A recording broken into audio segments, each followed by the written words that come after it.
Greetings, crime connoisseurs, and welcome to Homicide Inc. I'm your host, Peter Von Gom. Today's episode takes us back in time to the 1970s, a groovier time when disco reigned supreme.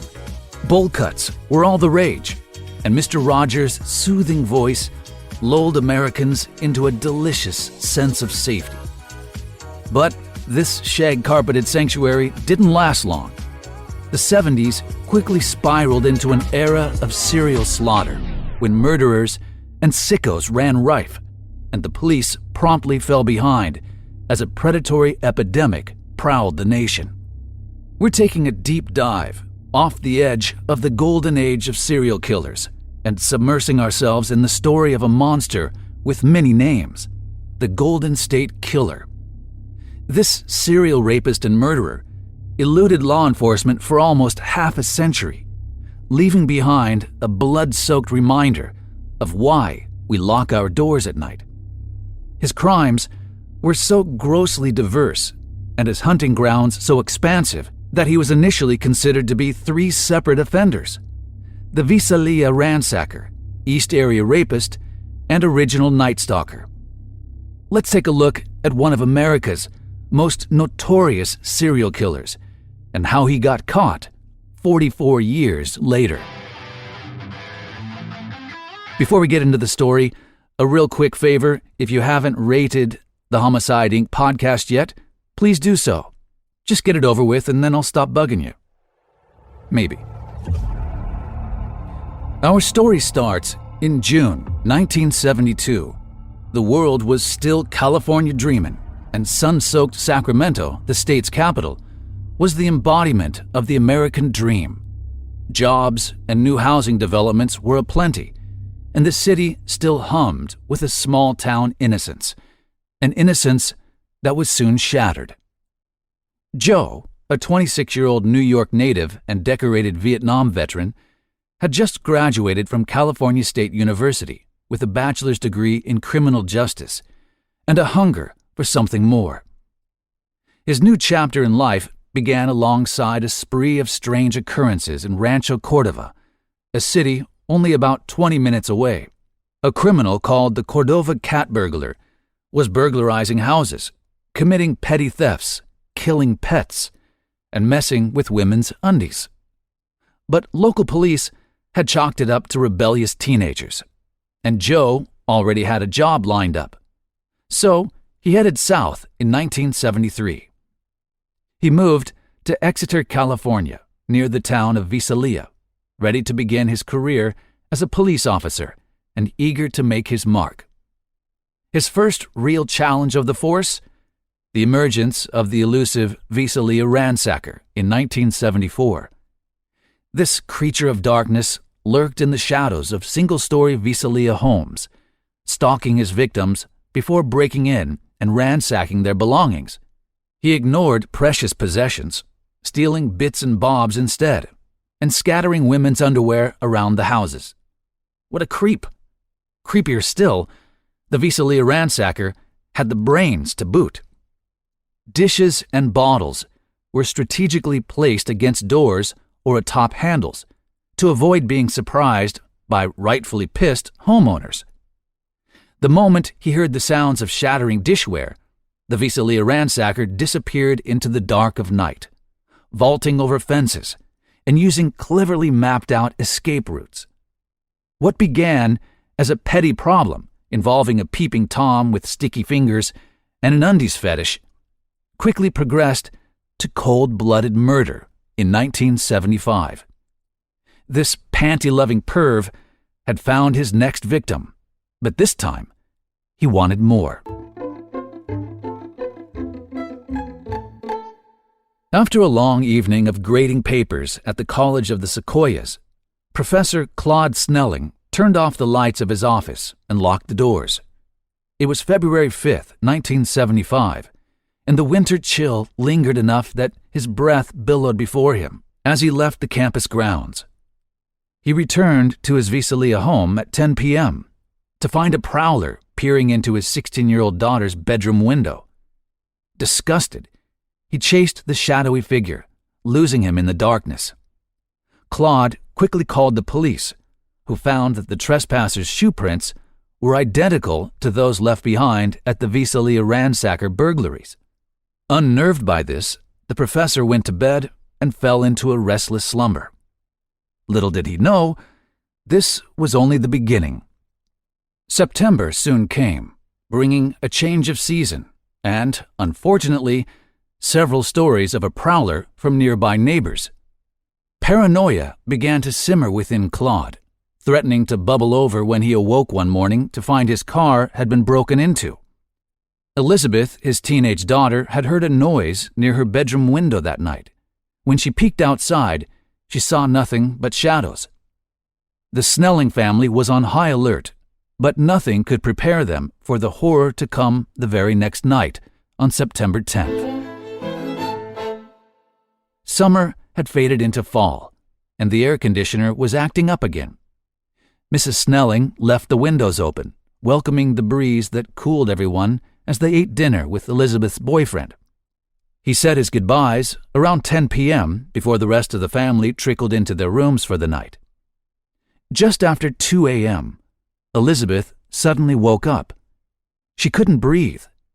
An immense weight was pinning her to her bed. As her eyes adjusted to the darkness, she saw the burning eyes of the Visalia Ransacker inches away from her own. His right hand was clamped over her nose and mouth as she struggled beneath his bulk. He threatened to stab her if she screamed. She went still. She didn't know if he had a knife, but she didn't care. He removed his hand, reaching back to reveal a gun. The Visalia Ransacker dragged Elizabeth through her home towards the back door, ignoring her attempts to slow him down. No matter how violently she struggled, his grip never faltered. Claude woke from a deep sleep to the sounds of a commotion happening outside. He jumped up and ran out into their yard, just in time to catch the same prowler who'd been stalking his daughter, with her wrapped in his clutches. The man dropped Elizabeth immediately and raised his gun. He fired 2 deafening shots, hitting her father in the chest as she watched, speechless. The 45-year-old college professor staggered back into the house, leaving a trail of crimson behind him, before he dropped to the floor, dead. Elizabeth looked up to face the barrel of a revolver as she heard her mother's devastated screams coming from inside the house. She turned away from what seemed inevitable, surprised when the shooter kicked her squarely in the face, and disappeared into the darkness instead. After witnessing her heroic father's murder, Elizabeth Snelling would live in fear for years. And since the Visalia Ransacker had gotten a taste for violence, so would Greater Sacramento.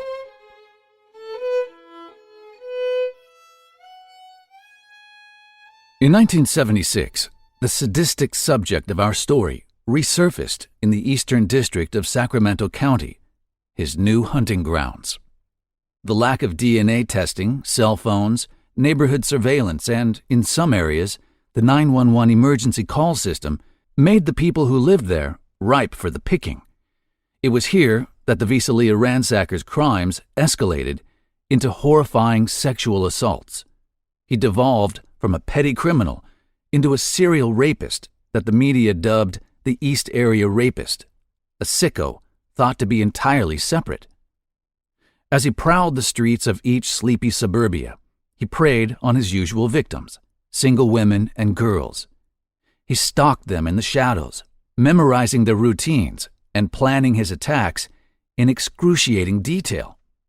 Soon there were stories of strange break-ins where only personal trinkets were taken.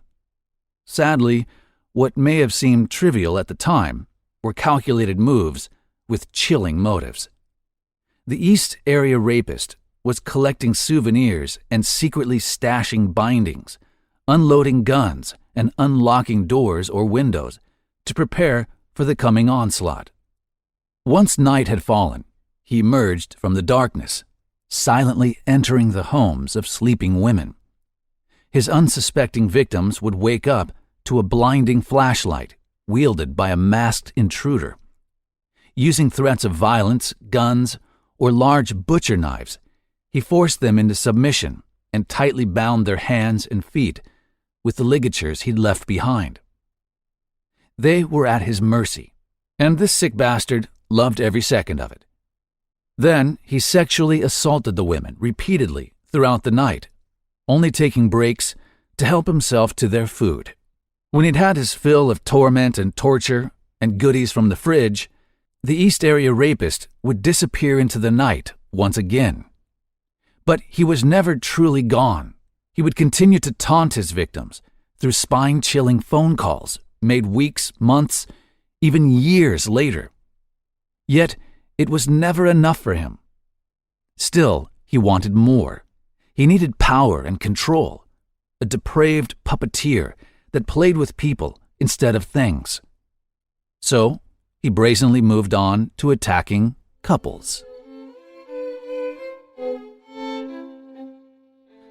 By this time, word of the East Area Rapist's attacks had spread like wildfire in the wind, leaving a trail of paranoia and terror in its wake. The fear was palpable. People were going to bed with shotguns. Stores were emptied of locks, alarms, and guns. Even common criminals stopped venturing out into the night, afraid of what they might find. But the Sacramento County Sheriff's Department was hot on his heels. 37-year-old Carol Daly was an investigator working the case, and the only female detective investigating the attacks at the time. You go, girl! She was pretty and petite, but make no mistake, she was no damsel. Donning a fabulous pantsuit with a matching purse that concealed her police-issued revolver, Daly interviewed victim after victim in pursuit of the man who would become one of America's most infamous predators. She listened to every disturbing detail, taking notes on the trauma inflicted, and searching for that ever-elusive piece of evidence that would bring the East Area Rapist down. Young families were being hunted by a masked monster who held them at gunpoint before raping the women, while their children watched. Partners and husbands were left lying face down with dishes stacked on their backs, too terrified to move, as he threatened to kill everyone in the house if they rattled. Their tormentor reveled in the power he had over them, taunting men to grab shotguns they knew they'd never reach and spending hours in their homes, even pretending to leave before startling and assaulting them again. In the spring of 1978, Bob and Gay Hardwick were about to experience the East Area Rapist's cruelty firsthand in their Stockton, California home. In the early morning hours, before the birds had even begun to chirp, the young couple woke to a glaring light. Behind the scorching beam stood a man in the darkness, armed and wearing a ski mask. He pointed the barrel directly at Bob as he commanded Gay to tie him up before he pulled the trigger. Satisfied that Bob couldn't intervene, the East Area Rapist left him on the bed with the infamous stack of dishes piled high on his back as he dragged Gay into the living room, where he bound and blindfolded her. In between repeated assaults and threats of death, he drank their beers, ransacked their refrigerator, and pretended to leave, only to return for more. It was almost textbook. These reports took their toll on Detective Daly. She didn't know if she could take it anymore, but she had to. The East Area Rapist had, unbeknownst to her and the Hardwicks, already progressed to murder after shooting Brian and Katie Maggiore 1 month earlier while walking their dog in Rancho Cordova. Intoxicated by the murder, he began to crave it. So after preying on Northern California, he re-emerged in the South in 1979 as a fully fledged serial killer, the prolific, original Night Stalker. Law enforcement had yet to tie the Visalia Ransacker and East Area Rapist together, still considering them to be separate criminals. When the original Night Stalker began his reign of terror over 300 miles away, the local police force thought the same. His newfound fetish for bloodshed was the inspiration behind his sordid new nickname. It was a reference to American serial killer, serial rapist, kidnapper, child molester, and burglarer Richard Ramirez, the Night Stalker of the 1980s. He must be so proud. From 1979 to 1986, this seemingly new psychopath stalked the streets of Southern California, committing crimes that mirrored those of the East Area Rapist, but always ended in murder. He attacked couples at random, it seemed, binding and tormenting the men before raping the women and brutally murdering them both. One such unfortunate couple was Charlene and Lyman Smith. After a failed business deal with Lyman's associate, Joe Alsip, the couple had lost a small fortune.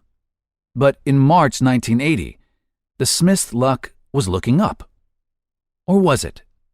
Lyman, a 43-year-old district attorney, was about to be appointed as a Ventura County Superior Court judge. Charlene, a 33-year-old court clerk, was the happiest she'd been in years, as she planned a family trip to take the kids skiing. But that day would never come, because the original Night Stalker had already set his sights on the couple. One fateful spring night, the Smiths were sound asleep in their Ventura condo, dreaming of the fun to come. Dreams that were cut short by a man in a ski mask with perverted desires. He instructed Lyman to lie face down in bed or let his wife feel the consequences of his disobedience. Charlene was forced to tie up her husband, binding his wrists and ankles. Then it was her turn. The original Night Stalker bound Charlene's wrists and ankles before raping her while her husband lay helpless beside her. When he was satisfied, he took a brief break to raid their kitchen and ransack their home before finishing what he had started. Terrified and traumatized, Lyman Smith lay bound and nude, an easy kill for this now veteran killer. Holding a heavy log of firewood, the intruder bludgeoned him to death while his wife watched in horror. He turned to Charlene, watching her as she shook uncontrollably with fear. He picked up the same piece of firewood he used to murder her husband and raised it high above his head before bringing it down onto her face with a force fueled by misplaced hatred. He savagely beat her, cracking her skull and disfiguring her once beautiful face, until she succumbed to her injuries. With his dark urges satiated for now, the original Night Stalker covered the couple with their comforter and vanished into the night, leaving a gruesome scene splattered with blood and gray matter behind him. News of the horrific double homicide soon made headlines, sparking a decades-long obsession within 37-year-old deputy sheriff turned private investigator Russ Whitmire. For the Ventura community, it was appalling. For Whitmire, it was personal. He was determined to avenge his fallen friend, Charlene Smith. He saw the brutal crime scene photos and vowed to bring his childhood friend's murderer to justice. But he would not keep his word at the cost of an innocent man's life. When the late Lyman's disgruntled business partner, Joe Alsip, was charged with their murders, Whitmire joined the defense as an investigator.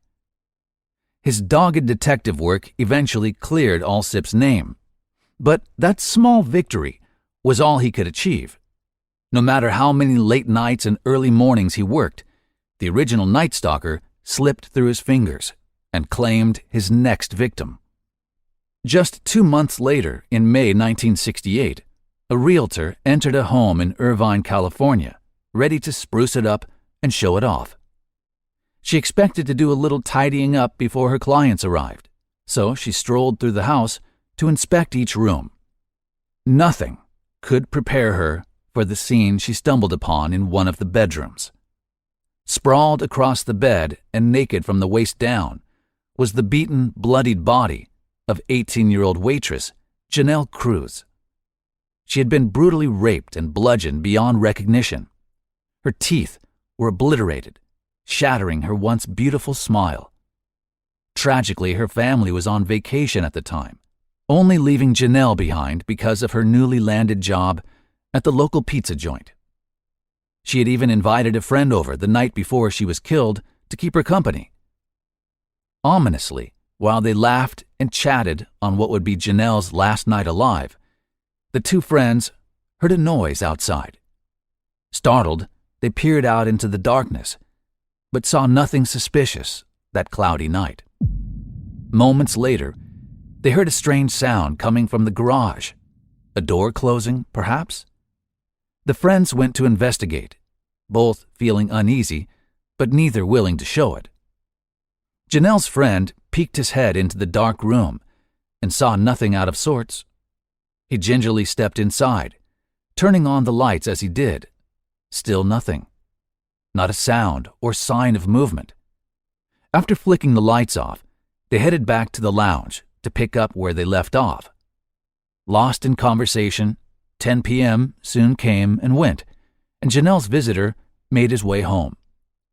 She locked up the house and began getting ready for bed, not knowing she wasn't alone.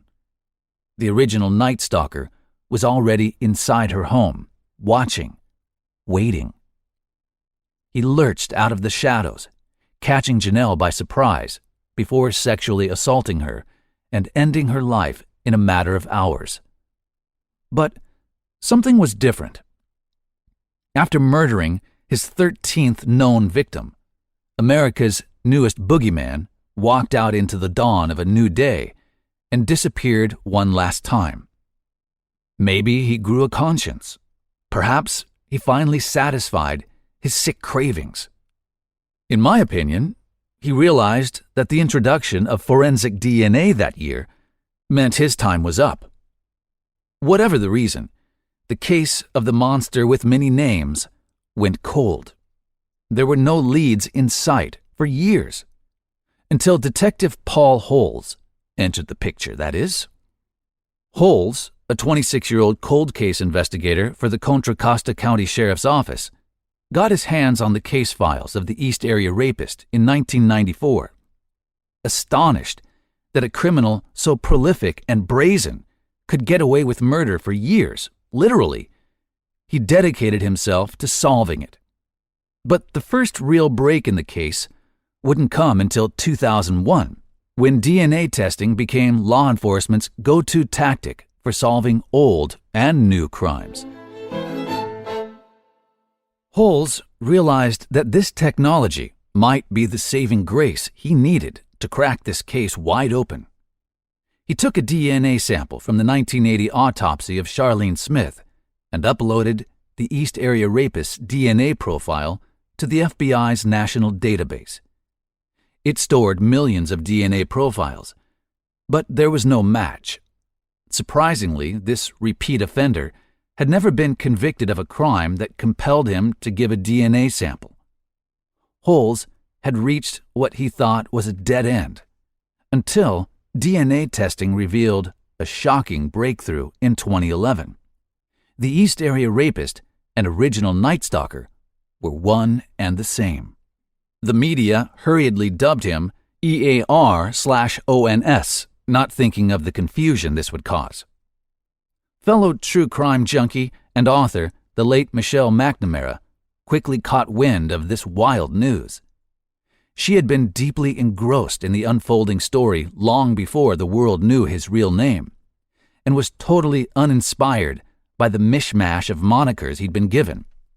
EAR/ONS? Ear-ons? Really? McNamara thought a monster of his caliber needed a name that fit the terror he spread across all of California. So she coined his final nickname, the Golden State Killer.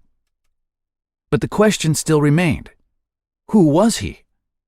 The world would soon find out, thanks to a groundbreaking discovery in 2018. While K-pop was stealing hearts worldwide, another trend was spreading across the globe: public genealogy websites. People the world over were using at-home DNA tests to learn about their heritage and trace their family trees through sites like gedmatch.com and Family Tree DNA. I too have done that. Thankfully, I'm not a serial killer, so I had nothing to hide, as far as you guys know. Detective Paul Holes immediately saw the potential these services had for cracking cold cases. While others were uploading their own DNA to find long-lost relatives, Holes uploaded the DNA profile of the East Area Rapist to find a match, a decision that would ultimately solve a decades-old case. Using a fake profile on several genealogy websites, Holes and other investigators working the case found a match within a day. But it wasn't the Golden State Killer. It was 5 of his distant relatives. Their work was far from over. The investigators started digging into the backgrounds of each relative, looking for anything suspicious that could single out a potential suspect. One man in particular kept catching their attention. He fit the profile perfectly. This Sacramento local was the right age and height, sporting the same piercing blue eyes, and a background in law enforcement that would explain how he eluded police for so long. After tailing him for days and swiping his DNA from a discarded tissue and his car door handle, detectives scoured their database one more time. It was a match. After 44 years of sleepless nights, the Golden State Killer had been found. He was none other than Joseph James D'Angelo Jr., otherwise known as Joe. Name ring a bell? It should. No, not the businessman with bad luck, the decorated Vietnam vet, criminal justice graduate, former police officer, and now serial killer and rapist. Oh, the irony. Suddenly, everything made sense. The 1972 Cordova cat burglar crimes were committed a mere 15 miles from Sacramento, just as D'Angelo graduated from California State University. Coincidentally, they stopped when he joined the force in Exeter in 1973.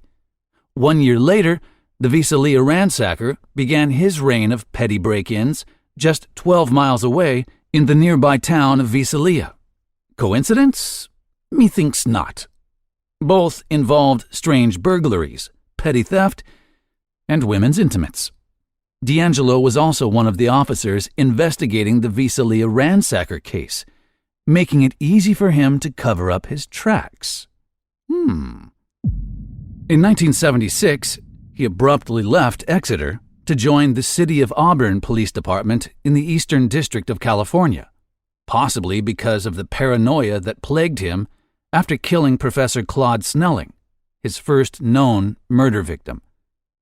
He worked as a police officer in Auburn from 1976 until 79, when he was fired for trying to shoplift a hammer and dog repellent.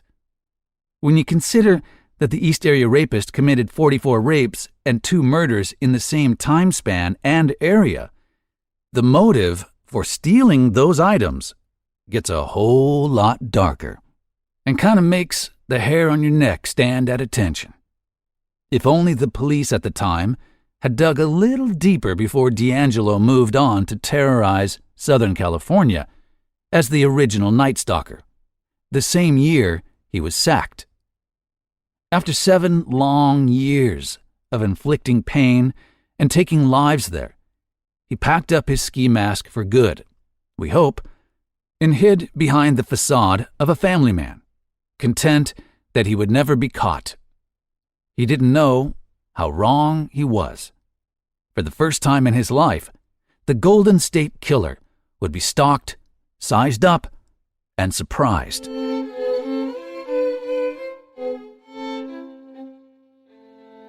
On the 24th of April, 2018, 72-year-old Joseph James D'Angelo Jr. was arrested in his Citrus Heights home, where he lived with his daughter and 15-year-old granddaughter. After almost half a century of grueling investigations that spanned 11 Californian counties, the Sacramento police arrested one of their own. Initially, he was charged with 8 counts of first-degree murder, But the truth behind his body count was only discovered later in court. On the 29th of June 2020, D'Angelo was rolled into the courtroom, handcuffed to a wheelchair, to sit before the judge for his hearing in Sacramento, California. His pale, mottled complexion, sagging skin, and clearly exaggerated frailty may have instilled a sense of pity in the naive. But his strong, weathered hands and sunken, beady black eyes gave him away. This was without a doubt the predator that forced Californians to start locking their doors at night, and he admitted it in court, taking a plea deal to avoid the death penalty. D'Angelo pleaded guilty to 13 counts of first-degree murder and 13 counts of kidnapping for robbery. Part of the plea deal required that he admit to the countless other heinous crimes that he couldn't be charged for because of California's statute of limitations, including over 50 rapes he committed as the East Area Rapist. 50! Overall, the monster in a little old man's body, surrounded by 5 strapping policemen, admitted to 161 horrific uncharged atrocities. With his sick crimes firmly in the limelight, it was time for his victims to take the stage. Victim impact statements began on the 18th of August 2020. With no darkness to escape into, it was time for D'Angelo to face the music as he was confronted by rape survivors, their relatives, and the relatives of those he'd slain. One of those survivors was Gay Hardwick, who he had attacked in the spring of 1978 with her husband Bob in Stockton, California. She stood tall and proud, bravely glaring down at her rapist. What a gut punch it was that I had been brutally raped by a full-time police officer, she told the court. To learn that D'Angelo, who was sworn to serve and protect, used his skill set to terrorize and rape, that was staggering. He certainly does deserve to die, in my view, so I am seeing that he is trading the death penalty for death in prison, she continued. After the last of the courageous survivors had had their say, D'Angelo offered a meek apology in return, one that is simply not worth listening to when you consider the scope of the devastation he caused. Just 3 days later, 74-year-old Joseph James D'Angelo Jr., a.k.a. the Visalia Ransacker, a.k.a. the East Area Rapist, a.k.a. the original Night Stalker, and finally, the Golden State Killer, was sentenced to 11 consecutive counts of life without the possibility of parole, 15 concurrent life sentences, and several more years for additional charges, the maximum penalty allowed by law. Thanks to the tireless investigative work of countless detectives and the fearless survivors who boldly told their stories, the Golden State Killer will die alone in prison and in the dark.